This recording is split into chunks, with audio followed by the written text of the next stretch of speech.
72 حوروں والی بات نہیں بتائی کہ وہ 72 حوروں کا جو بتایا گیا ہے مردوں کے لیے وہ کیا ہے، کیا وہ عیاشی نہیں ہے؟ وہاں پہ اور تو کچھ نہیں بتایا کہ نہ شاپنگ مال ہے نہ لائبریری ہے. عورتوں کے لیے کیا ہے؟ فار ایگزامپل میں بہت اچھے کام کرتی ہوں، سارے اسلام کے رول فالو کرتی ہوں، میں جنت میں جاؤں گی، مجھے وہاں کیا ملے گا؟ آپ جنت میں ان 72 حوروں کے سردار ہوں گی اور وہ شوہر آپ کی زندگی میں تھے وہی شوہر آپ کے وہاں بھی رہیں گے. اگر آپ کے شوہر بھی اچھے کام کرتے ہوں گے، اگر دونوں آدمی جنت میں جائیں گے تو ظاہر بات ہے آپ ان حوروں کی سردار رہیں گی. اور دیکھیے وہ عیاشی نہیں ہے. ایک چیز میں آپ کو بتا دوں، یہ پھر وہی بات آتی ہے جیسے میں نے جواب دیا کہ یہ دنیا کے اندر ان اچھے اعمال کی جزا ہے، ان اچھے اعمال کا سب. وہاں عیاشی کا تصور بھی نہیں کر سکتا آدمی. دیکھیے وہاں جو ہے شہوت جیسے دنیا میں آدمی پوری کرتا ہے، وہاں شہوت کا وہ طریقہ نہیں ہوگا.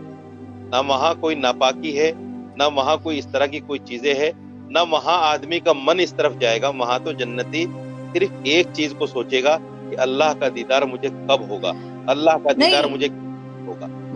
مولانا صاحب، مردوں کے لیے 72 حوریں اور عورتوں کے لیے وہی والا شوہر جو یہاں پر ہے، یہ تو بڑی غلط بات ہے. عورتوں کو بھی تو کوئی چوائس دیجئے نا، عورتوں کے لیے بھی کوئی اٹریکشن رکھیے. کیا عورتوں کا دل نہیں ہے؟ یہ کیا بات ہوئی؟ عورتوں کے لیے وہی شوہر، اگر شوہر کے ساتھ نہ بنتی ہو، بے شک بہت نیک ہو، لیکن اس دنیا میں شوہر نہ پسند ہو، کسی طریقے سے اس کے ساتھ جو ہے گزارا کر لیا، وہاں جا کے پھر وہی گلے پڑ جائے گا. یہ تو عجیب سی بات ہے. اور آپ لوگ 72 حوریں لے کے گھومیں گے، اور ہمارے یہاں تو مولوی بہت کہانیاں بتاتے ہیں 72 حوروں کی کہ کس طرح کی ہوں گی، ایسی حسین ہوں گی، ایسی ہوں گی. تو مطلب یہ تو بڑی ناانصافی ہے. دیکھیے یہ سوال مجھ سے نہیں بنتا، یہ سوال مجھ سے نہیں بنتا. یہ سوال آپ اللہ سے کیجئے جس نے جنت میں مسلمان کے لیے یہ چیزیں رکھی ہیں. یہ سوال اللہ سے بنتا ہے، کیونکہ نعوذ باللہ میں تو دین کا خالق نہیں ہوں. میں تو نعوذ باللہ میں نے قرآن نازل نہیں کیا. قرآن اللہ کی کتاب ہے، اللہ کا کلام ہے، اللہ نے یہ چیزیں قرآن میں بتائی. تو اب یہ سوال تو مجھ سے نہیں بنتا کہ صاحب جنت میں میرے لیے کیوں ایسی چیز نہیں ہے. نا مولانا صاحب، جو جنت کا نقشہ کھینچا گیا ہے ہمارے ہاں کہ وہاں پہ شراب ملے گی، 72 حوریں ملیں گی، وہ بھی تو ایک عیاشی کا ہی اڈا ہمیں لگے گا یا نہیں؟ وہ بھی تو صرف یہی بتایا گیا ہے کہ مردوں کو 72 حوریں ملیں گی، ایسی لمبی ہوں گی، ایسی ہوں گی، ویسی ہوں گی، 100 کپڑے پہنے ہوں گے پھر بھی باڈی نظر آئے گی. موجود ہے انٹرنیٹ پہ مولانا طارق جمیل بتا رہے ہیں. اور شراب وہاں بھی پینے کا کہا گیا ہے. باقی یہودیوں کی اگر آپ بات کر رہے ہیں تو بہت سی میڈیسنز ایسی ہیں جو یہودیوں نے بنائی ہیں، بہت سے سائنس کے کام ایسے ہیں جو یہودیوں نے کیے. اتنے قابلیت کاش مسلمانوں میں ہوتی تو بڑی اچھی بات تھی. تو صرف ان کے ایک ریلیجن کے الگ ہونے سے اتنی نفرت کیوں؟ میں اور آپ جس پہ بات کر رہے ہیں یہ بھی یہودیوں کا ہی بنایا ہوا ہے. تو یہودیوں کی ہم میڈیسن کھا سکتے ہیں، ان کی سائنس کی ہر چیز ہم استعمال کر سکتے ہیں، موبائل یوز کر سکتے ہیں، لیکن یہودیوں کو ہم کیوں برا بھلا کہتے ہیں؟ اور وہی جو جنت کی میں نے بات کی تو وہاں پہ تو کچھ اور بتایا ہی نہیں کہ عورتوں کے لیے کیا ہے جنت میں. کیا شاپنگ مال ہے، کیا لائبریری ہے؟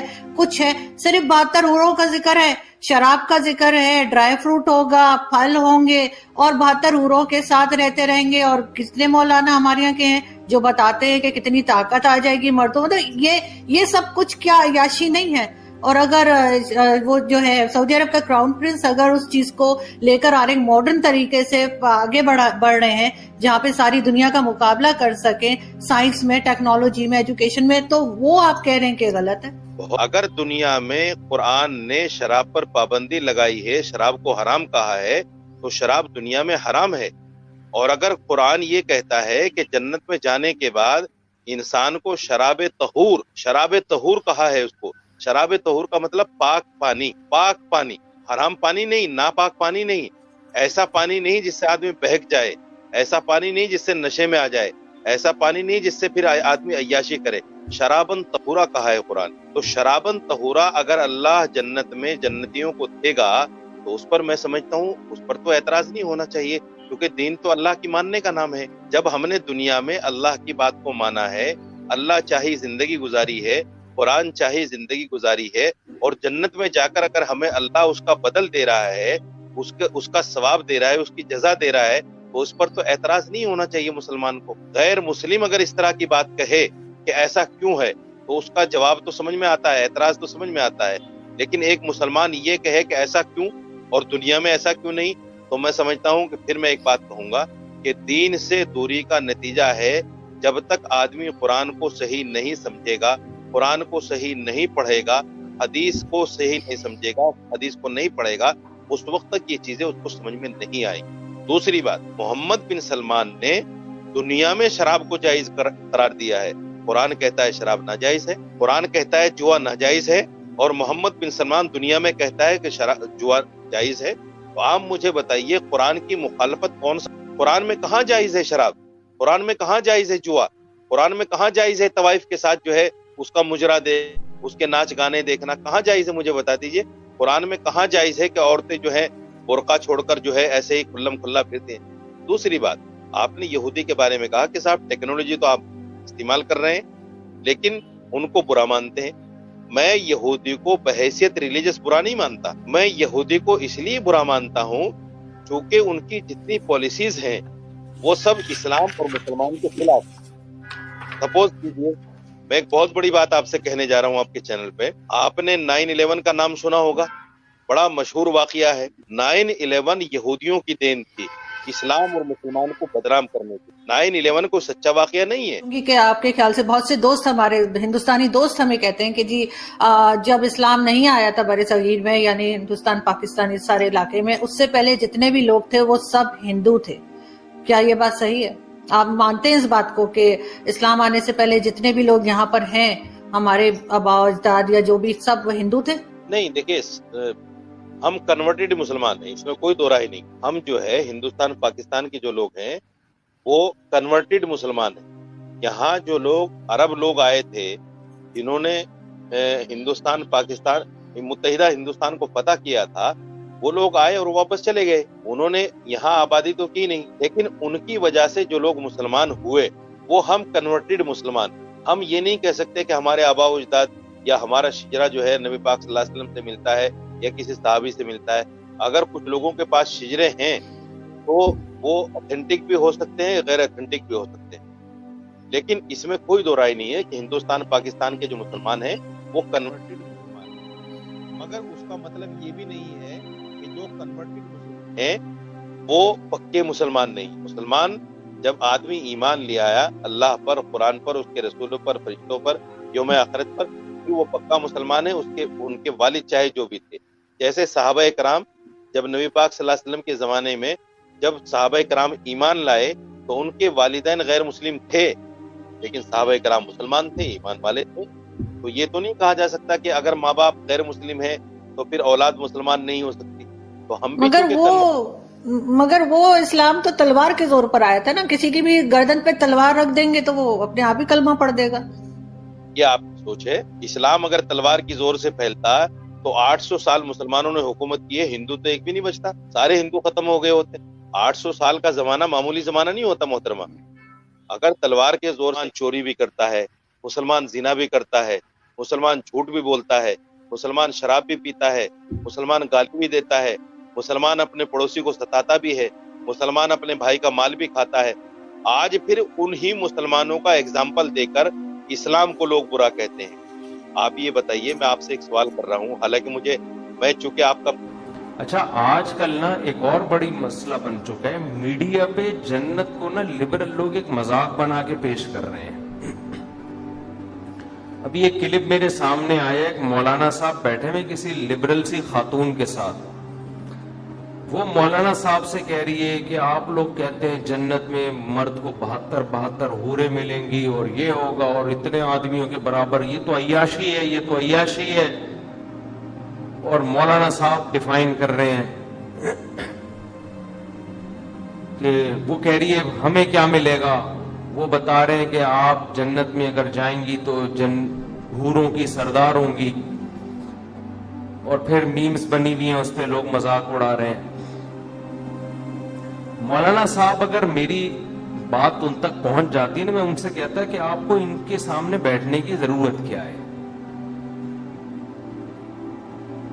میں سمجھا پا رہا ہوں اپنی بات؟ آپ کیوں مذاق اڑوا رہے ہو؟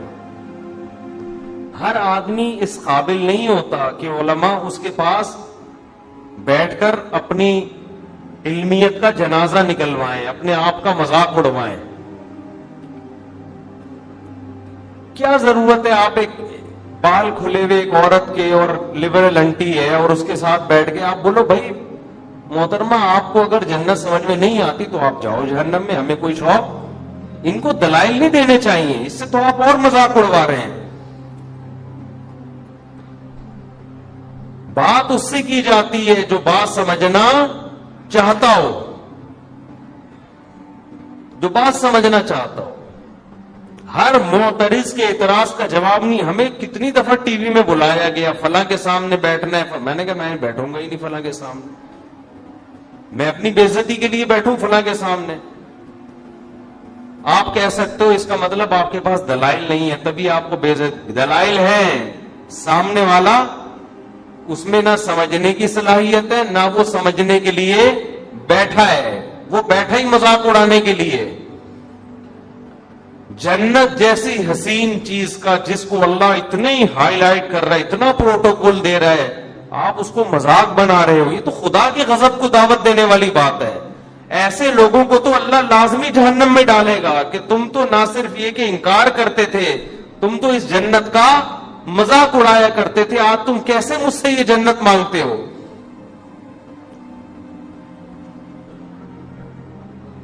تو یہ جو بعض مولانا ٹائپ کے لوگ اس طرح لبرل انٹیوں کے سامنے بیٹھ کے ڈیبیٹ شروع کر دیتے ہیں, یہ بالکل غلط طریقہ ہے.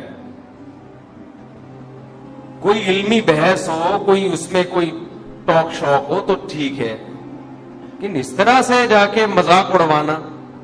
اب انہوں نے جب یہ کہا کہ آپ ان جنتی عورتوں کی سردار ہوں گی تو لوگ ہنس رہے ہیں اس پہ. پہلی بات یہ کیوں سردار ہوگی, اس میں کیا سرخاب کے پر لگے ہوئے ہیں؟ اس میں کیا ہے یہ کیوں سردار ہوگی جنت؟ خیر انہوں نے تو یہ کہا تھا اگر یہ جنت میں چلی جائے.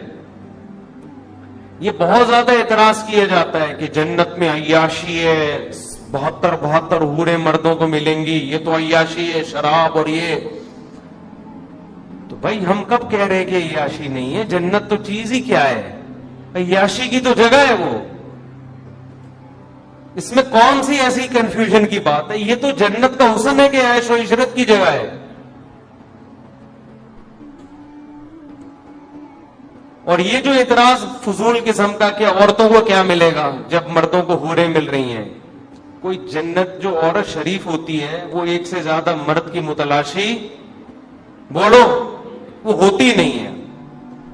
آپ کو یہ کہنا چاہیے کہ محترمہ آپ کو اگر ایک ٹائم پہ 2 مردوں کا شوق ہے تو ایسی گھٹیا عورتیں جنت میں جائیں گی, ان میں شریف عورتیں جائیں گی. شریف عورت کی کبھی خواہش نہیں ہوتی کہ میرے ایک سے زیادہ میاں ہوں. عورت بائی نیچر ایک مرد چاہتی ہے, بائی نیچر. نیچر ہی بگڑ جائے تو نیچر بگڑ جائے تو پھر عورت کو عورت بھی چاہیے نا. پھر تو وسیم کو ستار کو سبکتین کو عبد الشکور کو. یہ تو انگریزوں میں ہو رہا ہے نا. ارے انگریزوں میں جب بچہ بالغ ہوتا ہے تو پھر پوچھتے ہیں بیٹا میل چاہیے کہ فیمیل, بہو کس کو بنا کے لاؤں, فیمیل کو بہو بناؤں یا میل کو. جب فطرت مسخ ہو جائے تو پھر تو اب آپ کہو کہ ایک آدمی کو شوق ہی میلز کا ہے. اب وہ کہہ رہے جنت میں جنتیوں کو حوریں ملیں گی, مجھے تو شوق ہی میل کا ہے, مجھے کیا ملے گا؟ تو پہلے یہ تو ثابت کر تجھے جنت بھی ملے گی کہ نہیں ملے گی؟ بھائی ایسے لوگوں کو جنت ملے گی نہیں جو فیمیل کے بجائے کس کا شوق رکھتے ہوں. یہ تو لوط علیہ السلام کی قوم والے لوگ ہیں, ان کو تو اللہ نے آسمان پہ اٹھا کے الٹا دے کے پٹک کے ہلاک, ان پر تو غضب ہوگا. تو جہنم میں جائے گا, پھر تیری چوائس ہے وہاں میل کو کے پیچھے بھاگ یا فیمیل کے پیچھے بھاگ. تو جس عورت کو ایک سے زیادہ مردوں کا ایٹ اے ٹائم شوق ہے وہ عورت نہیں ہے, وہ نیچر سے ہٹی ہوئی ہے. جانوروں میں دیکھ لو نا اس کی مثالیں, جانوروں میں آپ اس کی مثالیں دیکھ لیں. ایک میل کئی فیمیلز کے لیے کافی ہوتا ہے, ایسا نہیں ہوتا کہ ایک فیمیل پر کئی سارے میل رکھے. کبھی دیکھا آپ نے فارم ہاؤس میں ایک گائے ہے اور کٹے بہت سارے رکھے ہوئے, کبھی دیکھا آپ نے؟ دنیا میں ایسا پاگل دیکھا؟ ان عورتوں کا اصل جواب یہ ہے، ان کا علمی دلائل سے جواب نہیں ہوتا، ان کا جواب انہی کی بات کو انہی پہ لپیٹا جائے۔ کبھی دنیا میں ایسا دیکھا کسی فارم والے نے ایک بکری رکھی ہوئی اور 8 بکرے رکھے ہوئے ہوں؟ کبھی دیکھا؟ وہ بکری تو مر جائے گی تھوڑے دنوں میں۔ یہ جو میرا جسم میری مرضی کے نعرے لگے تھے نا، اس پہ کسی نے ایک مرغی کا دکھایا، 1 مرغی اور 10 مرغے کا، اور بڑی اچھی میم بنائی تھی۔ وہ مرغی بالآخر اس دار فانی سے کوچ کر گئی، واقعی مر گئی، حقیقت ہے۔ تو انہوں نے کہا میرا جسم میری مرضی والی عورتوں کا انجام دیکھو۔ تو یہ الٹا ہے، یہ سوال ہی بیہودہ ہے کہ عورتوں کو کیا ملے گا جب، یعنی مردوں کو اتنی عورتیں، یہ زیادہ عورتیں رکھنا یہ مرد کی نیچر ہے، زیادہ مرد رکھنا عورت کی نیچر بولو نہیں ہے۔ شریف عورت ایک شوہر سے کے علاوہ نہیں چاہتی کسی کو۔